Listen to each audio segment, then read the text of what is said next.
Greetings, dear viewer, and welcome to another video. In this video, I'm going to be reacting to something that just happened recently. And at the same time, I'm going to be bringing forth biblical insights on the same topic. If you're new to this channel, kindly subscribe, share, drop a comment, and let's grow this channel together. So Donald Trump became president, and I know that this might cause a lot of political fracas in different aspects in terms of the Republicans and the Democrats. But I'm not here to politicize this topic, but to say that I am particularly happy about the principle that he spoke about that I'm going to play right now. We will forge a society that is colorblind and merit-based.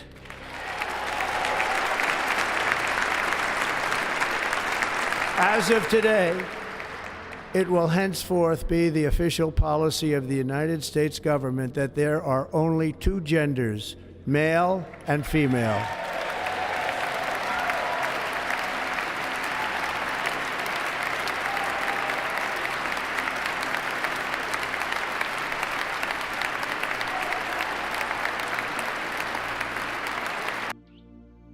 So it's funny how it has taken years and a single man to single-handedly remind people of the fact that we are created male and female.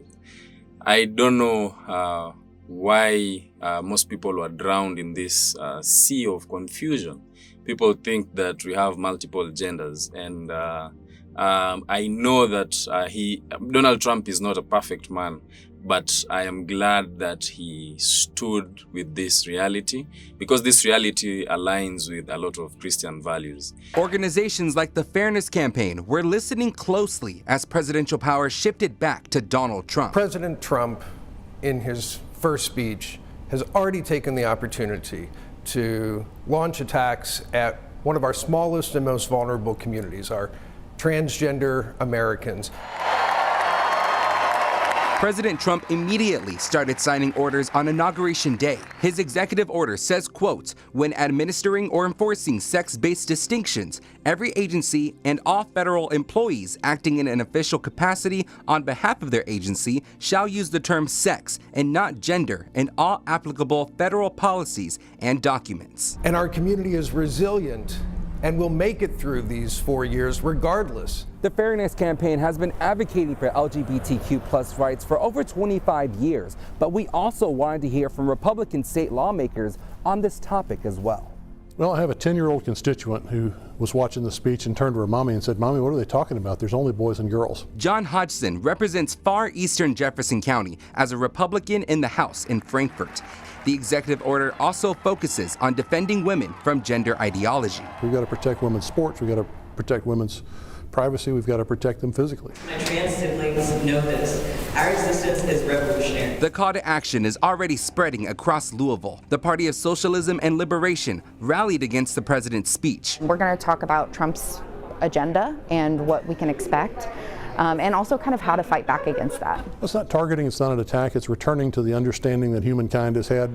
In the book of Matthew chapter 19, verse 4 and 5, it says, "And he answered and said to them, Have you not read that he who made them at the beginning made them male and female, and said, For this reason, a man shall leave his father and mother and be joined to his wife, and the two shall become one flesh." So Jesus references the creation of male and female and reinforces the concept of only two genders that exist.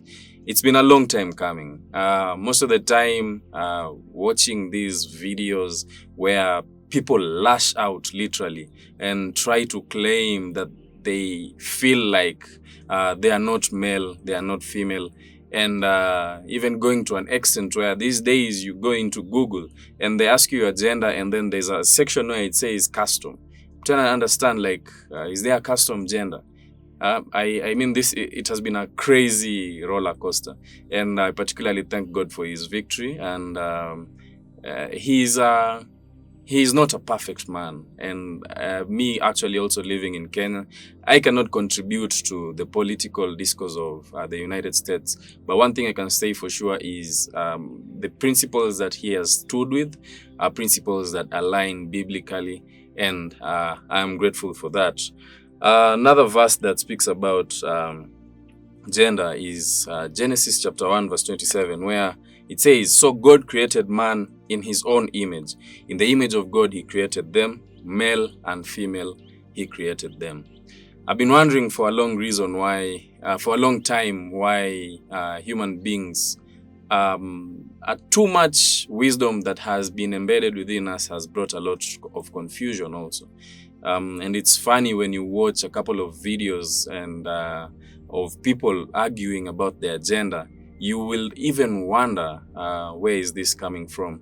And I believe it's just a sign of the end times, and just to demonstrate that the devil has infiltrated the church, because you even have transgender churches and transgender pastors and priests.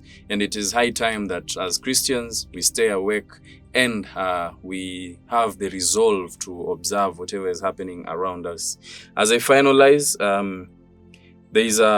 there is another verse in Romans chapter 1 verse 26 to 27 which warns us about these times. And it says, "For this reason God gave them up to their vile passions." In other versions they usually say God gave them up to a reprobate mind.